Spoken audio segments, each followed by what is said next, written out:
Bonjour à tous et bienvenue dans Cult & Click. Cult & Click, une émission spéciale pour parler pour la première fois sur la chaîne de Game of Thrones. On est très heureux de le faire, c'est un nouveau concept. On va faire un peu le point de l'épisode avec mon comparse. Bonjour, Ker, c'est moi. Vous allez bien? Vous pouvez pas nous répondre, c'est ça qui est énorme. Bonjour Kerr, et ça fait plaisir. Alors, cette semaine exceptionnelle, semaine 2-3, semaine où encore une fois l'ami Cardell est parti avec l'argent des abonnés à Los Angeles pour fêter l'E3 autour d'un voyage dans l'opulence. Et donc nous sommes tous les deux, mon cher Kerr, pour parler de Game of Thrones. Cette introduction était à mon avis extraordinairement longue. À peu près une vie d'elfe de la nuit est passée dans cette introduction. Kerr, peux-tu nous résumer cet épisode ? Alors c'est l'épisode No One, épisode 8 de la saison 6. Petite anecdote, c'est le deuxième épisode le moins bien noté de toute l'histoire de la série sur le site IMDb. Juste derrière l'épisode 6 de la saison 5, celui qui avait été centré sur Dorne. Bon, est-ce que ça le mérite? On va en discuter dans l'épisode. Qu'est-ce qui se passe? Jaime et Brienne se retrouvent à Vivseg. C'est la fin du Sciure. C'est la fin également de l'aventure d'Arya à Braavos. Et Cersei est en difficulté de plus en plus à Port-Réal. Le limier rejoint la fraternité sans bannière. Voilà. Et globalement, la plupart des théories qui avaient été construites autour de l'épisode 7 se sont avérées fausses. Et c'est une déception. Car beaucoup de théories qui avaient été développées étaient très intéressantes. Et surtout celles qui disaient qu'Arya et Waif étaient en fait la seule et unique personne. C'est faux. Voilà. Et du coup, on va un peu faire la critique de cet épisode, parce que tu nous disais, critique constructive, tu nous disais qu'il y a pas mal de théories qui étaient fausses. Et j'ai envie de dire, commençons par le commencement, commençant par Arya. Qu'as-tu pensé du segment sur Arya, mon cher Kerr ? Très décevant et assez surréaliste. J'en profite juste pour glisser qu'il y a un article sur le site cultandclick.com qui est notre site passion sans pub fait avec notre sueur. Un article qui revient sur toutes les théories développées par internet sur la série et leur degré de crédibilité. Je vous invite vraiment à sauter dessus, il y aura un petit lien qui va apparaître sur la vidéo. De nombreuses théories concernent Arya.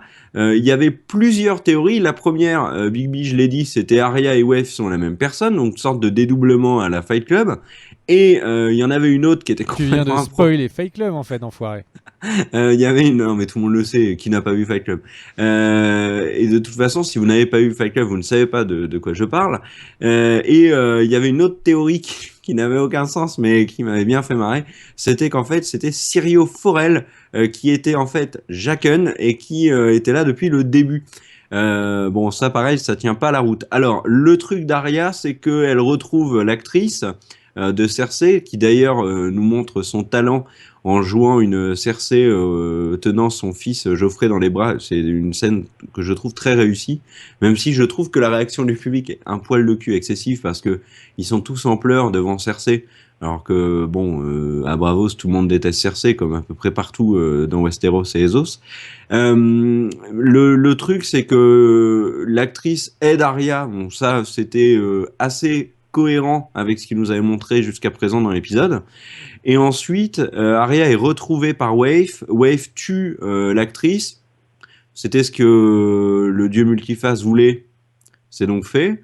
Et ensuite, là où je disais surréalisme, c'est dans la capacité qu'a Arya, qui a été poignardée à plusieurs reprises dans l'abdomen, de se régénérer avec 2 cuillères à soupe de lait de pavot et d'être capable de sauter d'une fenêtre qui est relativement haute tout de même, ensuite de sauter à travers un pont et de faire une chute incroyable dans les escaliers et de s'en sortir, et de gagner un combat contre Waif dont on ne verra aucune image. Donc ça relance certaines idées comme quoi Waif et Arya étaient la même personne, mais moi j'y crois pas du tout, parce qu'après on voit la tête de Waif dans le temple.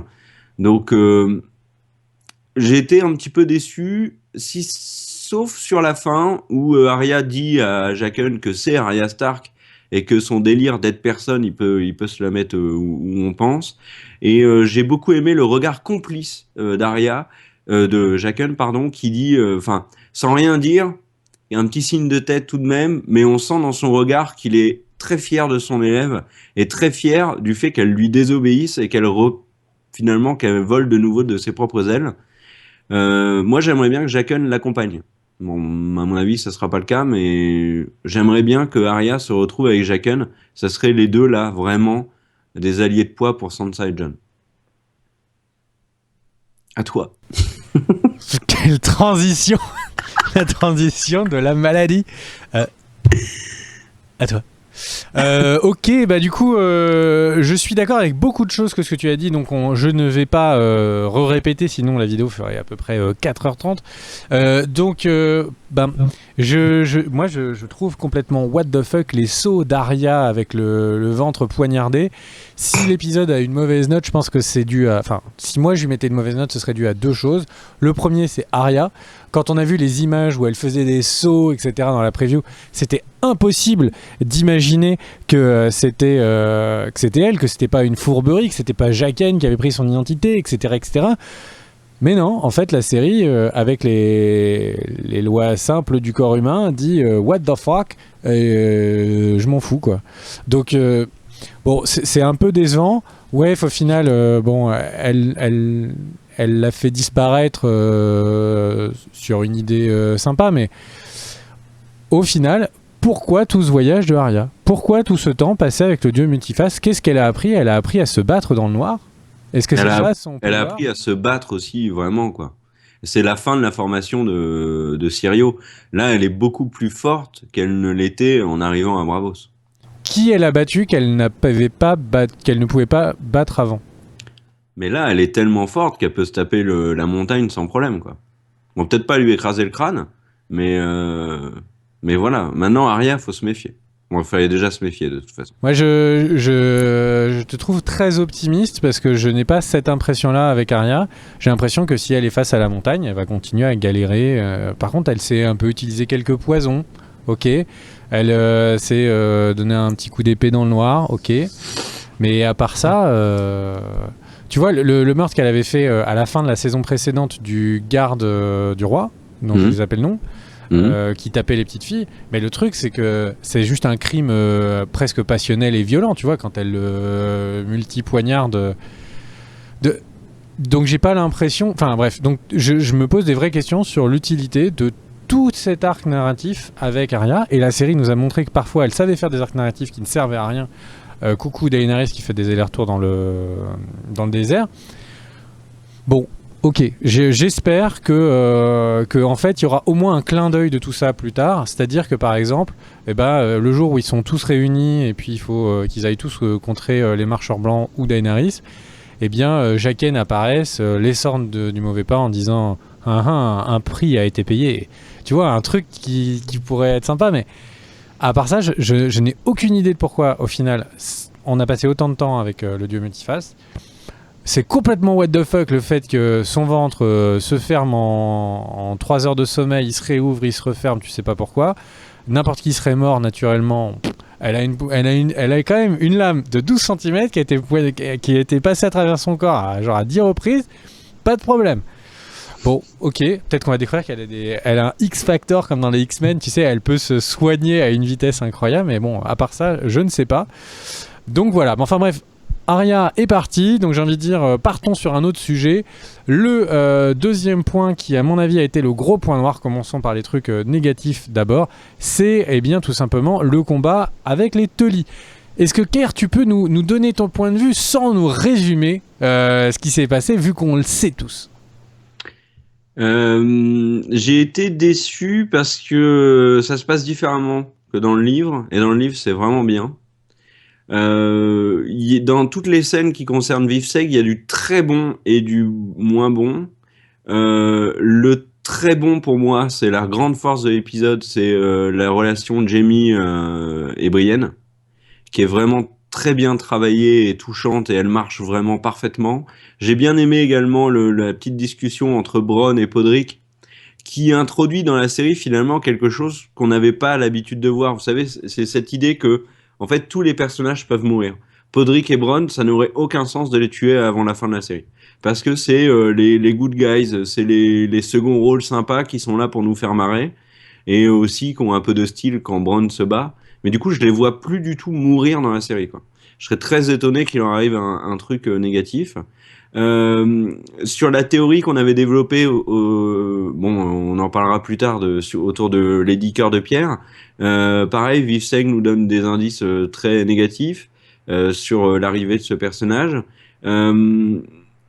J'ai trouvé que c'était il y a quelque chose qui va pas dans cet épisode, et notamment, alors on n'a pas vu la baston entre Arya et Waif, et on voit pas la baston entre le Sillur et les Lannister et les Frey. Je trouve ça dommage. Alors est-ce qu'ils ont pas voulu nous remontrer des morts violentes parce que la série on en a déjà fait beaucoup, ils se sont dit on va alors éviter celle-là pour pas que ça fasse trop polémique, ou alors est-ce qu'ils se sont dit bah non, on en a pas besoin, puis de toute façon ça nous fera faire des économies.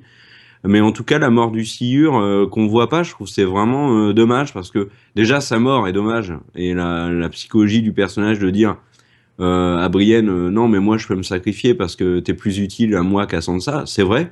Par contre, il a un truc auquel il avait pas pensé, c'est que Brienne plus le Sillur, c'est vachement plus utile à Sansa que Brienne toute seule. Donc il a un peu abandonné les Stark, l'ami Blackfish. Et la prise de contrôle de Vivsec par les Tully via Edmure, j'ai trouvé ça dommage. Alors, dans le bouquin, il me semble que ça... Bon, j'ai lu il y a un moment, mais il me semble que ça se passe pas comme ça. Et la rencontre Jaime-Blackfish dans le bouquin était vachement plus intéressante. Et l'attitude de Jaime à Vivsec était vraiment beaucoup plus stylée, notamment vis-à-vis des Frey. Après, la discussion de Jaime Edmure sur le fait que Jaime veut tout faire pour sauver Cersei, c'est diamétralement opposé, et ceux qui ont lu le bouquin le savent, diamétralement opposé avec le livre. J'ai trouvé qu'Edmure était un petit pantin. Donc globalement, j'ai pas été fondamentalement passionné par cet arc. Et au final, Brienne s'en va, elle a rien, quoi. Elle a récupéré une seule personne, elle a pas récupéré quiconque. Et la seule chose qu'elle a récupérée, c'est le droit de garder l'épée de Jaime, quoi. Mais ça va lui faire une belle jambe à ça. À toi! Ok, bah du coup, moi j'ai encore une fois un avis un petit peu proche du tien. Le truc, c'est que globalement, il y a. Moi j'ai complètement décroché. Dans le monde du jeu vidéo, on appelle c'est le Continuity of Disbelief. Je crois le concept, c'est quand il se passe un truc qui est tellement what the fuck que tu n'adhères plus au monde dans lequel tu es en train d'être. Il y a quelque chose qui est tellement pas cohérent avec le reste de l'univers que tu es en train de regarder que tu décroches. Donc il y a un personnage qui fait quelque chose qui est tellement, comme on en dit en anglais, out of character, hors de son caractère complètement, que du coup tu te décroches. Et bah là, Edmure, la scène commence, il lui dit non, va te faire foutre, j'ai jamais vu mon fils, etc. Il lui fait une menace, mais vraiment une toute petite menace à notre ami Jaime, que je mets à l'image. Et d'un seul coup, ah ouais, ok, bon, je change d'avis. Au final, c'est vrai que t'aimes Cersei, respect brother. What the fuck? On passe tout le début de la scène à expliquer qu'il ne plierait pas, qu'il a tout perdu, que ça ne servait à rien. Et à la fin, il se rend. Bon, déjà, what the fuck numéro 1. What the fuck numéro 2, c'est les hommes qui ont repris le château grâce au Blackfish. Et au final, bon, bah, le jour où il y a Edmure qui est en prison depuis 3 ans, qui leur donne l'ordre de baisser les armes, ok. Et bah, le Blackfish, on s'en fout. Aucun respect pour toi. Tu nous as menés là. Donc après, on pourrait imaginer que c'est parce qu'ils n'ont pas envie de rester pendant 2 ans enterrés dans le château, à vivre dans la maladie, etc. Pourquoi pas? Mais ça, c'est même pas dit. Ça, c'est quelque chose qu'il faut imaginer tout seul. Peut-être que c'est pas du tout ça. Peut-être que c'est juste ils sont complètement débiles. Effectivement, ils ont compris que c'était le pantin de Jaime et ils leur ouvrent les portes du château et peut-être qu'ils vont tous être passés à l'épée et tout le monde s'en fout. Donc, deuxième problème. Troisième problème, les Tully, le Blackfish a toujours montré qu'avant tout, il était fidèle à Catelyn. Et là, non, quoi, Sansa, sa fille a besoin de moi? Non, je préfère mourir dans le château, là, c'est sympa. Quoi? Mais, donc en fait, ton seul kiff, c'est de marcher quelques marches d'escalier, arriver, te faire tuer dans un combat qu'on verra même pas, et ciao. Donc encore une fois, de la même manière qu'avec Arya, on se rend compte qu'on a vécu plusieurs scènes pour rien. Et ça, c'est dommage, parce que Game of Thrones, il reste tellement peu d'épisodes. Ce qui se passe quand ça avance, c'est tellement bien que là, de se rendre compte qu'en fait, on a eu du filage qui annonçait, mais gros comme une maison, c'était juste pour passer le temps, ben ça peut que être déceptif comme sentiment. Et vraiment, tout ce qui s'est passé sur ce siège est ridicule. Tout ce qui a été construit entre Jaime, Bronn et le camp des Frey sur le rapport de force, au final, on a l'impression qu'on s'en fout complètement. Le petit discours entre Bronn et Podrick sur le fait, attention, peut-être que si on n'est pas ennemi, on va devoir se tuer. Et ben la tension, elle a disparu. Peut-être que ce sera important dans des dizaines d'épisodes. Peut-être que c'était pour nous faire un clin d'œil, parce que ce sera Podrick qui tuera Bronn. J'en sais rien, mais là, tout de suite maintenant, on s'est fait niquer. Et je ne peux que être déçu de ça. On s'est fait niquer par le scénario. Enfin par les scénaristes en tout cas, et j'en suis que déçu. Alors certes, ils nous ont dit qu'ils avaient mis tout le budget sur l'épisode 9 de la guerre des bâtards, mais là, c'est pas mal de garder un petit peu de budget dans l'épisode d'avant ou d'après, quoi. Il y a quand même une utilité à tout ce qu'on a vu dans Vif Sec, c'est que Jaime a quitté Port-Réal, et ça, mine de rien, c'est pas inintéressant du tout, parce que déjà on retrouve un arc important du livre. Et du coup, ça fait plaisir aux fans du livre, mais aussi Cersei est de plus en plus isolée. C'est-à-dire que si Jaime était resté à Port-Réal, déjà il aurait pu protéger Cersei, mais surtout il avait son armée avec lui, et elle est importante. Donc là, Cersei, ils sont... Alors, même si c'est pas très crédible, ils sont 3. Donc la montagne qui burn et Cersei. Pour moi, dans les faits, il doit encore y avoir moult soldats Lannister parce que l'armée de Tywin était énorme. Mais le fait que Jaime soit plus à Port-Réal affaiblit considérablement Cersei et pourrait expliquer tout ce qui va arriver ensuite à Port-Réal. Alors justement, donc parlons de Port-Réal. Ok, on a nos amis, les enfants du Grand Septon, qui viennent récupérer Cersei. Ok, bon, très bien, on voit que la montagne elle est là, il se fait découper la tête en mode violence hardcore. Et derrière, on a donc le roi qui nous dit que... Je fais du caire là, je suis en train de résumer l'épisode dans une revue. En fait, et tu as le roi qui dit en fait, c'est fini, on n'aura plus de combat par l'épée pour pouvoir être en procès. Donc là, on a quand même notre ami le roi qui dit un gros fuck you à Cersei.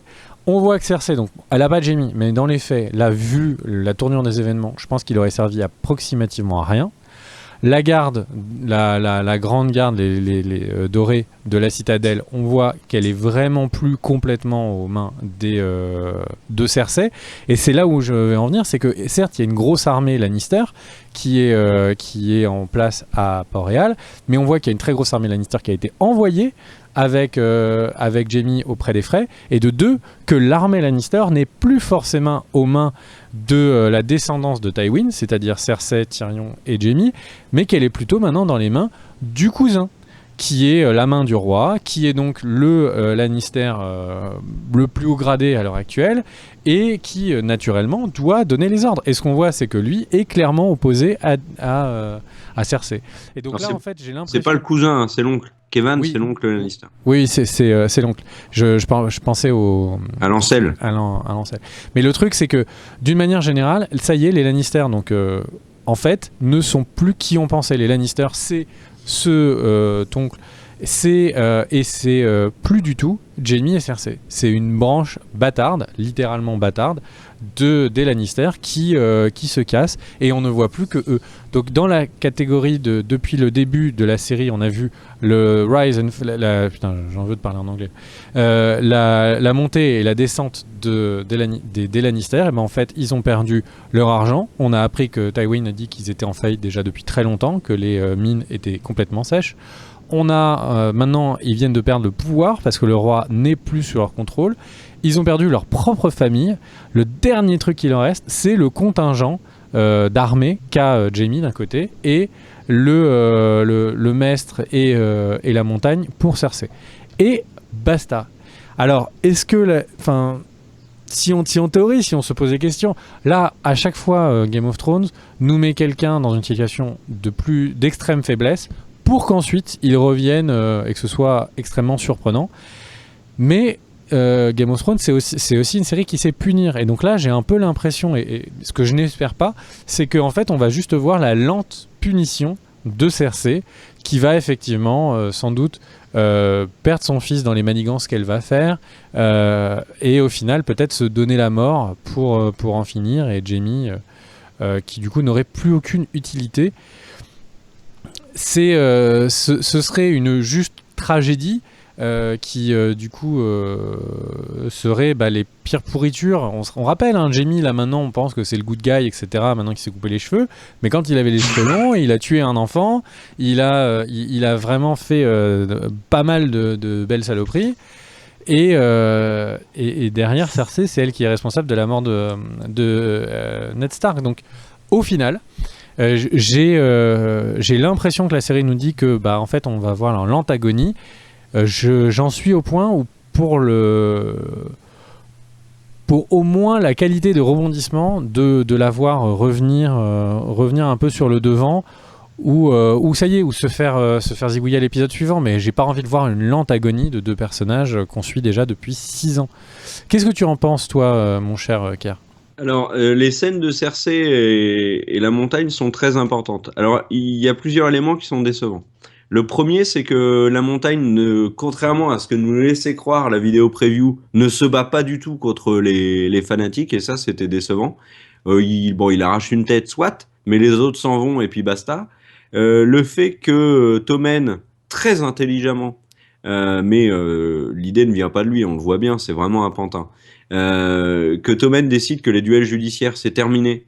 Ça a dû décevoir énormément les fans parce que c'est la fin de la théorie du Clegane Ball entre le limier qui serait donc le champion choisi par le Grand Septon, et puis d'un côté la montagne pour Cersei.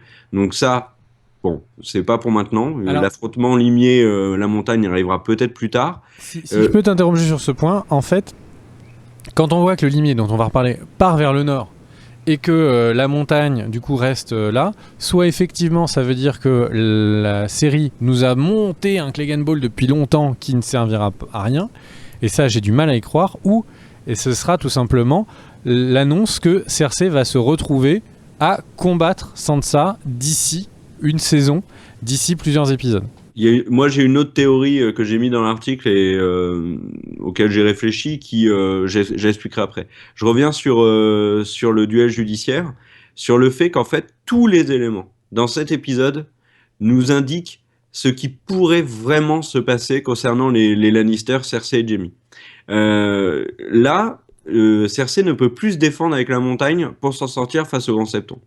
Qyburn lui parle de cette espèce de petit projet, des rumeurs, et qu'il a beaucoup plus d'informations il y a beaucoup plus de cette fameuse chose qu'on ne pouvait le penser. Il parle de quoi ? Il parle du feu grégeois qui a été caché par le roi fou sous Port-Réal, et ça renforce ces propos-là entièrement la théorie de la Mad Queen, c'est-à-dire que Cersei pète un câble pour s'en sortir, elle met le feu à Port-Réal, ce qui pourrait entraîner la mort de Tommen, ce qui mettrait un terme à la prophétie de Maggie la Grenouille. Donc Maggie la Grenouille lui avait dit que tous ses enfants allaient mourir, et ça serait Cersei qui serait même responsable de la mort de Tommen.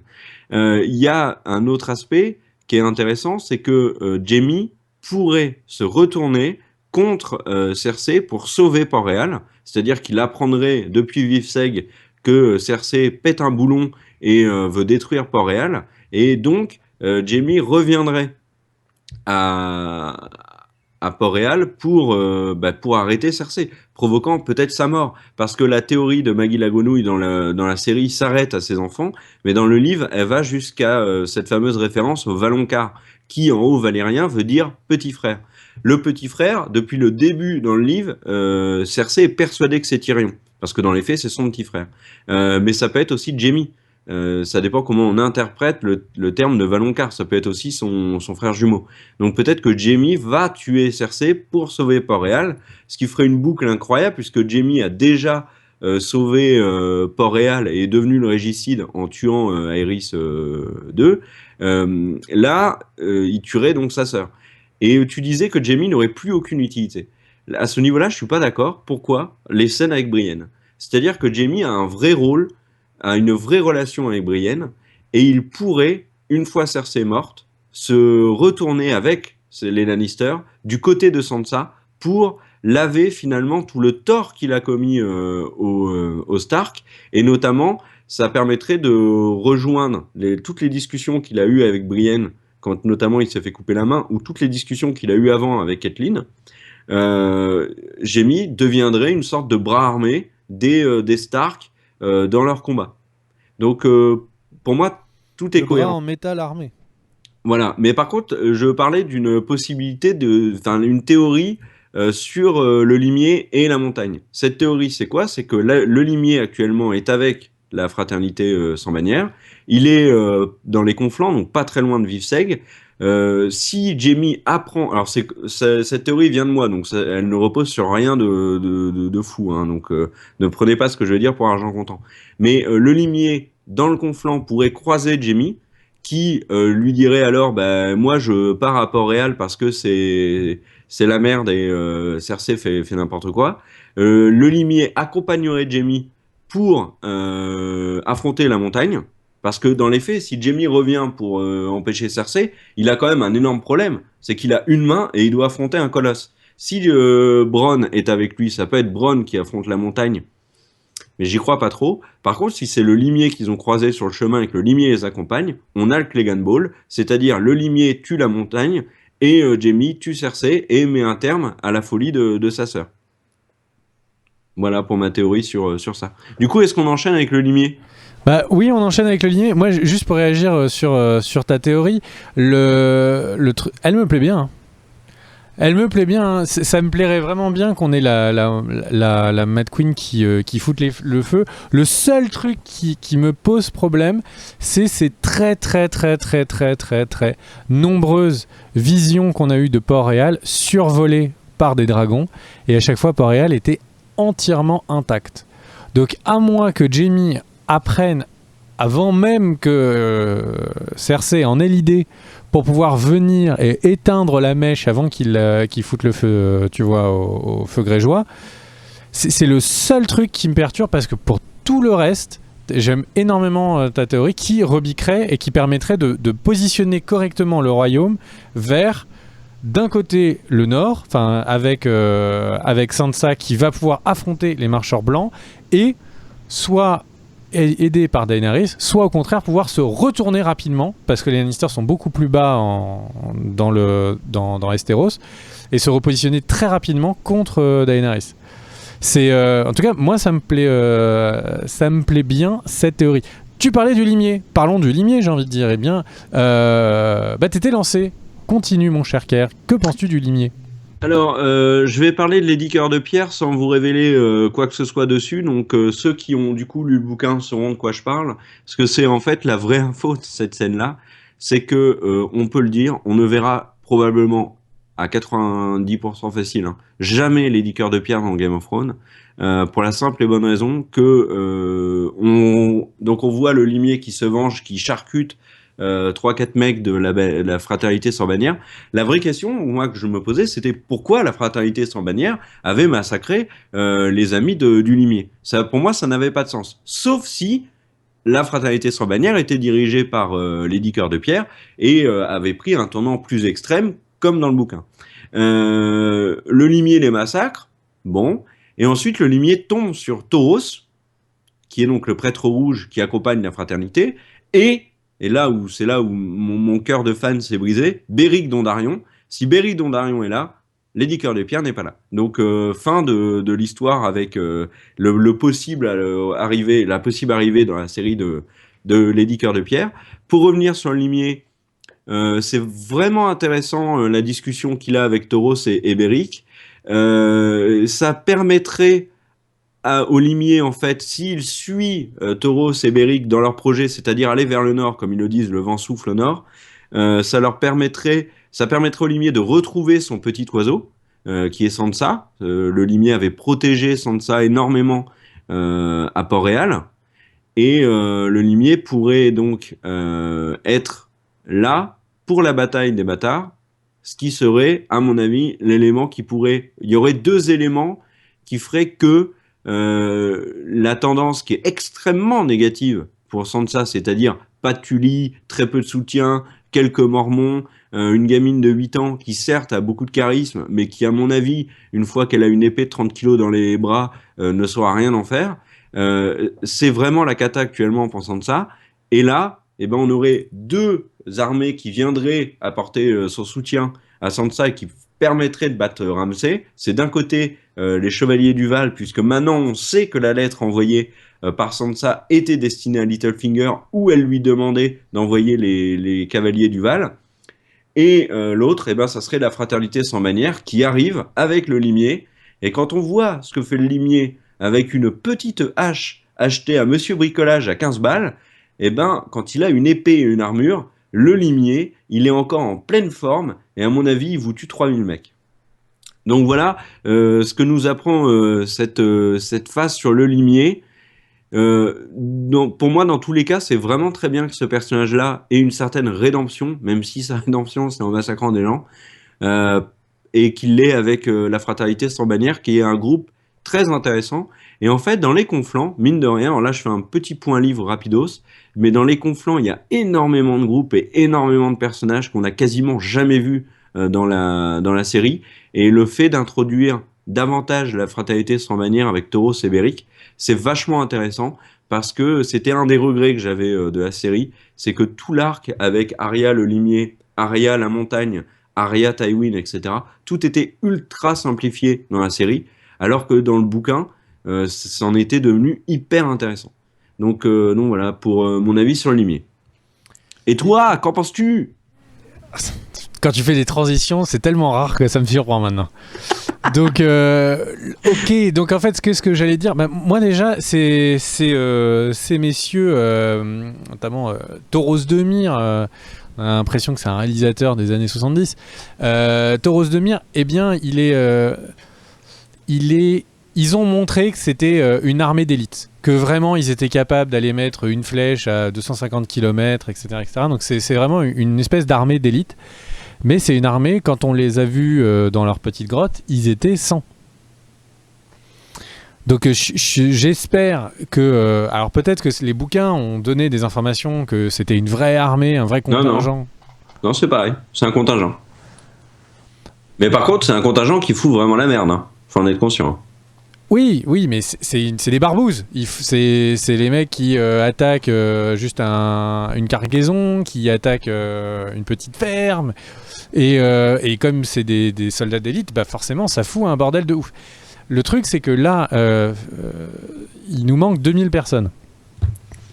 Concrètement, pour bien organiser la fête, du côté de Sansa, il nous manque 2000 personnes.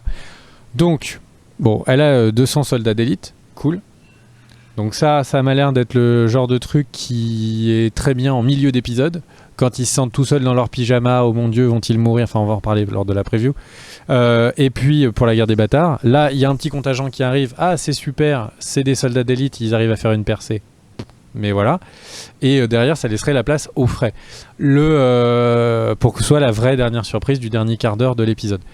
Au frais ? Au Chevalier du Val. Pardon. Ah oui. Let's join the fray, le fameux. Et donc du coup, notre ami Tauros de Myr et son équipe. Alors la question c'est, est-ce qu'ils sont appelés par le dieu de la lumière qui leur dit il y a un autre résurrecté en haut et puis son nom c'est Snow. Je ne sais pas, mais en tout cas ça leur donne une utilité. C'est vrai que c'était des mecs un peu comme dans un anime, etc. T'as des personnages qui arrivent, qui sont super chara-designés, qui prennent des poses de ouf comme si c'était des tueurs, et ils dégagent. Et donc là je suis très content parce qu'au final on va les voir tous arriver, chacun avec leur méga spécialité. et on va avoir vraiment les 12 salopards qui rejoignent Sansa et sa clique. Pour, comme tu disais, l'arrivée du limier chez eux, effectivement, ça permettrait de reavoir ce petit duo qui avait plutôt bien fonctionné. Est-ce que du coup, Brienne va de nouveau trouver amitié avec le limier qu'elle a laissé mourir? Est-ce qu'il va pas lui en vouloir, etc. Eh ben, j'ai envie de dire, on verra. Effectivement, il est sur un chemin de rédemption. Moi, ce que je trouve assez marrant, c'est que le limier a toujours été un personnage assez intéressant. Mais là, ces scènes, il crève 10 fois plus l'écran qu'il n'a jamais crevé l'écran. Alors, est-ce que c'est quelque chose qu'il faut faire dans Game of Thrones? Est-ce qu'il faut en passer par la mort pour avoir plus de style? Je ne sais pas. Mais en tout cas, le limier, il porte bien le printemps-hiver là, qui est en train d'arriver sur cette saison. Et puis j'ai envie de dire, on aura les réponses la semaine prochaine pour le combat, pour savoir s'il monte avec Sansa avec le combat du Clegane Ball. Ce sera donc plus tard.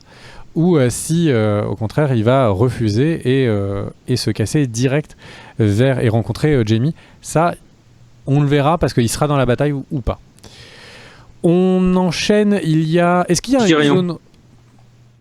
Il y a Tyrion, on n'a pas parlé de Tyrion. Exactement, il y a la dernière zone de Tyrion. Alors, Tyrion qui donc a eu une saison, on fera le bilan à la fin de la saison 6. Mais calmement, personnage par en personnage. se remémorant chaque instant. Voilà. Mais on a donc Tyrion qui a une scène avec Varys. Donc Varys s'en va pour aller chercher les bateaux. Ça tombe bien, les bateaux arrivent. Donc on reverra Varys probablement avec les Fernets.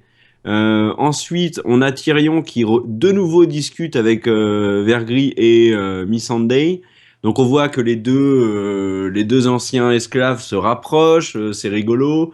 J'avoue que la blague de Missandei m'a beaucoup fait rire.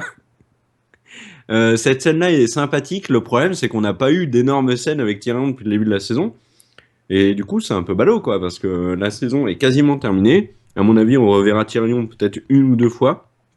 Une fois, probable dans les derniers épisodes, deux fois, s'il y a vraiment du gros mouvement avec Daenerys. Juste une question, mon cher Kerr. Pourquoi est-ce que Varys se casse? Bah, il va chercher des bateaux, il le dit. Il dit je vais chercher des bateaux. Mais c'est pas un peu surprenant qu'un personnage aussi important comme ça se casse alors qu'il est connu pour avoir des millions de personnes qui travaillent sous ses ordres? Mais il en a perdu une grande partie, Varys. Il faut pas oublier que dans la série, et que c'est aussi le cas dans le bouquin, mais de manière différente, et Varys, en sauvant Tyrion, il a tout perdu. Enfin, il a vraiment tout perdu en faisant ça, quoi. Donc, alors il a pas... Non, c'est un peu faux ce que je dis. Il a pas vraiment tout perdu parce qu'il arrive à arriver à Mérine en mode « Woup, je suis là mais il a perdu énormément de force. Ses espions. Il a toujours ses espions qui travaillent pour lui. C'est juste qu'il a perdu ces petits oiseaux de la capitale, de Port-Réal, qui ont été repris.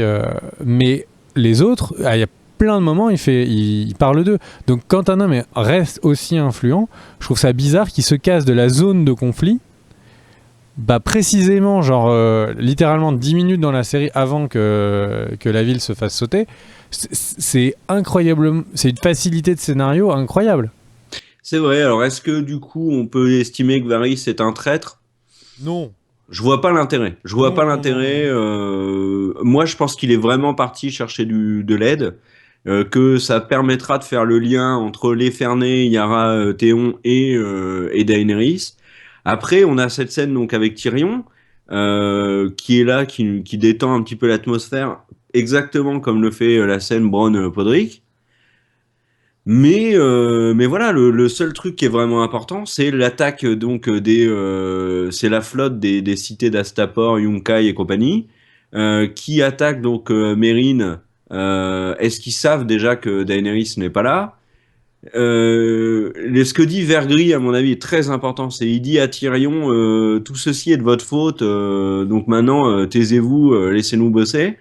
Et c'est à ce moment-là que Daenerys arrive, et Daenerys n'a pas l'air contente. Même si moi je reste persuadé que Tyrion il y est pour rien, le pauvre. Et quid de cette bataille, parce que c'est bien gentil, mais Drogon là il est tout seul. C'est pas un dragon, aussi puissant soit-il, qui va à mon avis mettre au fond une flotte aussi importante. Alors vous allez me dire, oui, mais Daenerys, elle a les Dothraki. Oui, mais les Dothraki, ils ont pas encore leur brevet de natation. Non Donc, mais le truc c'est que, n'oublie pas qu'il y a l'armée des Greyjoy qui est en train d'arriver avec une très grande partie de la flotte.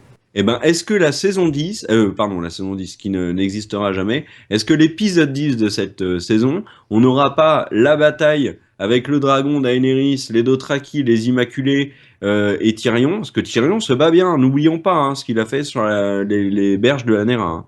Donc les Yunkai à Stapor, et puis l'arrivée peut-être d'Effernay, et puis à la fin de la saison prochaine, alors que Daenerys sera déjà à Westeros et tout, il y aura Varys qui arrivera avec 4 bateaux en disant ça y est, je vous ai trouvé une flotte, ça m'a pris une saison et c'était inutile. On verra, mais j'ai été quand même assez sceptique sur les scènes de Meereen. Et en fait, si on fait le bilan de toutes les scènes de Meereen, les unes après les autres, je parle pas celle de Daenerys, je parle vraiment de Meereen, ben c'est pas joli joli je trouve. Dans la saison 6. À toi. À toi, À vous, freak. Michel, à vous. C'est à vous. Je ne peux que, pour le coup, je suis plus dur que toi sur ces scènes. Quand on a la défaite des Tully, sans qu'il y a un coup d'épée par pure bêtise, bon, soit dans un épisode ça peut arriver. Quand on a le what the fuck de Arya qui se régénère à la Wolverine, puis qui se régénère pas, puis que machin, bon, ça commence à faire beaucoup. Mais alors, quand le troisième truc qu'on voit, c'est qu'en fait, on a une scène où ils sont tellement en galère pour les scènes d'humour que là, il dit, on en est à, bon, fais une blague. Ce qui est... Enfin, la scène est sympathique, mais on en est à fais une blague. C'est-à-dire qu'on est en train de regarder Game of Thrones, qui est une série où il est censé se passer plein de trucs, plein de manigances, etc., etc. Et la scène, pour détendre, c'est 3 personnes qui se racontent des blagues. Bah, c'est dommage, c'est trop facile. Enfin, et puis au final, comme tu le disais tout à l'heure, si on fait la succession des scènes de Tyrion à Meereen, bon, il essaye de faire boire Missandei et Grey Worm. Ensuite, il dit aux différents esclavagistes ouais, en fait, on va faire un programme sur 5 ans, etc. Il refait des blagues, les esclavagistes reviennent pour le bomber. Bon, c'est pas très foufou, quoi. On a eu un Tyrion qui était le leader de tout Game of Thrones pendant très longtemps, qui est celui qui vraiment tirait le mieux son épingle du jeu de trône. Le seul qui a réussi à tenir Port-Réal pendant quelques temps. Et là, c'est vraiment un figurant, un personnage qui est dérangeant. On a l'impression qu'il est hors de son jeu, quoi. Et quand Grey Worm lui dit, bah maintenant tu nous laisses faire, il est mis sur la touche. C'est vraiment si on est pendant l'Euro là, si on fait une analogie, c'est sans doute le meilleur attaquant, le meilleur meneur de jeu qui fait tellement de la merde. On lui dit bah écoute, retourne sur le banc, tu ne peux rien faire d'autre. Concernant l'Euro, mon cher Bigby, tu viens de citer Paul Pogba en fait, sans t'en rendre compte. C'est exactement ce qui lui arrive actuellement. Voilà, c'était le moment où ça allait trop sur le foot par rapport à ce que je voulais. Et en tout cas, tout ça pour dire que je pense que Tyrion est un des personnages préférés. C'est sans doute un de mes personnages préférés. De le voir aussi peu et aussi mal exploité et de le voir au fond faire que de la merde, bah c'est triste. Après, ce serait compréhensible s'il était encore sous le coup du fait qu'il a tué son père, etc., etc. Mais on le voit tellement descendre que la théorie sur le fait que c'est un Targaryen, je trouve qu'elle est plus... elle est au fond plus très valable, ne serait-ce que parce qu'on a l'impression qu'ils sont en train de le pousser en personnage secondaire. Attends, tu prenais trop d'importance, on te pousse en personnage secondaire, tu seras sympa pour faire des blagues, mais voilà. Et c'est dommage d'utiliser ce personnage comme ça. Je pense que là, pour cette saison, c'est foutu. Parce qu'effectivement, donc le prochain, l'épisode 9, c'est le combat des bâtards et la bataille des bâtards. Et l'épisode 10, ça va être, à mon avis, Meereen, parce que c'est la zone de conflit et sans doute un peu de Port-Réal. Le truc, c'est que Tyrion, il a pas sa place là-dedans. Il va peut-être faire un petit truc. Il y a peut-être quelqu'un qui va sauter sur Daenerys, il va la sauver, mais ça va être vraiment de l'ordre de l'anecdotique. Je peux que être déçu. Voilà. Et après, tu le disais, moi, ma théorie, c'est, sur le fait Daenerys avec son dragon, moi, ma théorie, c'est effectivement que, au fond, le dragon, il va juste mettre un peu à feu et à sang les bateaux, mais ça va surtout être la flotte des Greyjoy qui va arriver. Et donc, cette fin de saison plus ouverte sur les Greyjoy donne une flotte à Daenerys. Et voilà. Par contre, la série, souvent, nous fait le coup, on l'a vu avec les Sauvageons. En fait, ils te disent, non, mais j'ai besoin d'une armée, j'ai besoin des Sauvageons. Ils arrivent, mais ils sont que 3000. Donc là, je pense que ça va être un peu pareil. Il va y avoir les Greyjoy qui arrivent, mais ils n'ont pas tous les bateaux qu'il faut. Varys fera le complément. Juste un mot pour conclure la vidéo, parce qu'on a fait le tour. On est à quelques minutes de dépasser l'épisode. Hein. Moi, je pense vraiment, comme la saison passée, que l'épisode 9 de la saison va être un très bon épisode, mais que l'épisode le plus important sera l'épisode 10. Cette idée qu'on a eue à juste titre avec les Noces Pourpres, la saison 2, etc. Il y a eu beaucoup d'épisodes 9 qui ont été très forts, qui ont beaucoup marqué les esprits. Mais dans les faits, je pense que maintenant, depuis la saison dernière, et ça sera jusqu'au bout, la série mettra vraiment le paquet sur le dernier épisode, en sachant qu'en plus, ça sera l'épisode le plus long de l'histoire de Game of Thrones, 69 minutes. Sans compter, enfin la pub n'est pas comptée dans ces 69 minutes, il n'y en a pas sur HBO. Donc à mon avis l'épisode 10 sera très important et on aura beaucoup de réponses sur Cersei. L'arc Cersei à mon avis sera terminé comme on le connaît actuellement. On aura également fort probablement un élément sur Daenerys qui va être ouf et qui sera à mon avis Daenerys qui est en train de monter dans des bateaux direction Westeros. Donc voilà, mon avis, c'est l'épisode 9 qu'on va vous critiquer la semaine prochaine sera un épisode qui sera, à mon avis, très proche de l'épisode sur la bataille de Château Noir ou l'épisode sur l'attaque des marcheurs blancs sur les Sauvageons. Ça a l'air vraiment un épisode centré sur la bataille.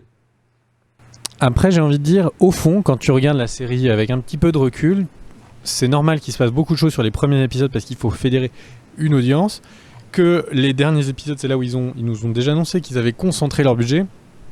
Et concentrer les attentions. Donc là, les épisodes 6, 7, 8, c'est normal qu'on soit dans le ventre mou. Le truc, c'est qu'on a l'impression qu'il y en a tellement sous le capot, il y en a tellement qui reste à dire que il est trop mou ce flottement. Enfin voilà, donc on se retrouve pour la vidéo review demain. N'hésitez pas à partager sur les réseaux sociaux la vidéo. C'est la vidéo preview demain effectivement et sinon ça n'aurait pas de sens, ça veut dire qu'on vous postait 2 fois la vidéo, ce qui serait une belle arnaque. Et l'autre truc donc quand Karl m'a interrompu, c'est de vous dire donc partagez les vidéos, c'est très important pour que la chaîne puisse se faire connaître et pour nous de vous faire des vidéos de plus en plus qualitatives et voilà. Et donc pour terminer, le site Cult & Click pour les derniers articles. Si vous voulez suivre Care, c'est ygker.com. Non, c'est pas ygker.com, c'est @ygker sur Twitter. Et moi, c'est Greg_is_bigb sur Twitter. On rappelle Cardel qui n'est pas là ce soir, aujourd'hui. C'est la première fois qu'on enregistre une vidéo avant midi, je pense. Oui. C'est pour ça qu'on bon, même s'il est 13h. Hein. De déterrer. Et on se retrouve la semaine prochaine pour Game of Thrones review, demain preview et après-demain pour une nouvelle vidéo. C'est la galère. Bisous à vous. Wouh. Ciao.